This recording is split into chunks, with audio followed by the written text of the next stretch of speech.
Hi అన్న, నేను రీసెంట్గా ఫ్లిప్కార్ట్ బిగ్ బిలియన్ డే సేల్లో ఐఫోన్ 16 Pro 128 GB 70,000కి తీసుకున్నా. స్టోరేజ్ ప్రాబ్లం వస్తుంది.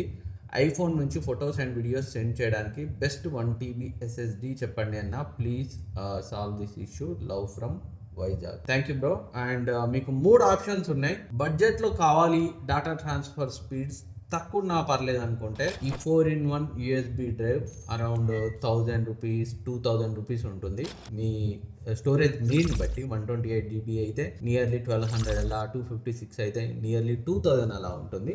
అలా కాదు అనుకుంటే so 1000 MBPS reading and writing స్పీడ్తో ఈ SSDs దొరుకుతాయి. ఇది సామ్సంగ్ T7. ఇది కాదు అనుకుంటే శాండిస్క్ కూడా మీరైతే ట్రై చేయొచ్చు. ఏది తీసుకున్నా పర్లేదు. చాలా అంటే చాలా బాగుంటాయి. ఇలాంటివి నా దగ్గర ఒక 7-8 ఉన్నాయి. ఎడిటింగ్కి మ్యాక్సిమం మేము ఇవే వాడతాం. చాలా ఫాస్ట్గా ఉంటాయి. మీరు ఇన్ కేస్ లాంగ్ టర్మ్గా డేటా స్టోరేజ్ కోసం కావాలి అనుకుంటే ఇది తీసుకోండి.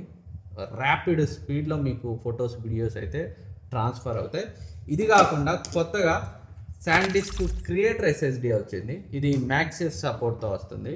సో డైరెక్ట్గా మనకి ఐఫోన్కి బ్యాక్ ఇలా అటాచ్ అవుతుంది. ఇలా కనెక్ట్ చేసుకొని మీరైతే యూజ్ చేసుకోవచ్చు. ఎటన్నా వెళ్ళినా ఈజీగా క్యారీ చేయొచ్చు. అండ్ మనకు తెలిసిందే ఐఫోన్లో ప్రోరేజ్లో రికార్డ్ చేయాలనుకుంటే ఎక్స్టర్నల్ SSD కావాలని.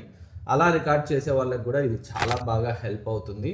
అండ్ క్యారీ చేయడం కూడా ఈజీ, అటాచ్ అయ్యి ఉంటుంది కాబట్టి. అండ్ దీని కాస్ట్ దీంతో కంపేర్ చేస్తే ఒక 2000-3000 ఎక్కువ ఉంటుంది. మీ నీడ్ని బట్టి ఈ రెండిట్లో ఏది కొన్నా డిసప్పాయింట్ అవ్వరు. రెండు కూడా చాలా బాగున్నాయి. అండ్ ప్రోడక్ట్ లింక్స్ డిస్క్రిప్షన్లో ఉంటాయి, ఇక్కడ ట్యాగ్ చేస్తాను. మీరు కనుక ఐఫోన్ యూజ్ చేస్తుంటే సో స్టోరేజ్ అవసరం అనుకుంటే వీటిని అయితే కన్సిడర్ చేయొచ్చు. అండ్ ఆండ్రాయిడ్ యూజర్స్ కూడా ఇవైతే హెల్ప్ అవుతాయి. ఇన్ కేస్ స్టోరేజ్ అవసరం అనుకున్న వాళ్ళు ఆండ్రాయిడ్ యూజర్స్ కూడా పర్చేజ్ చేయొచ్చు.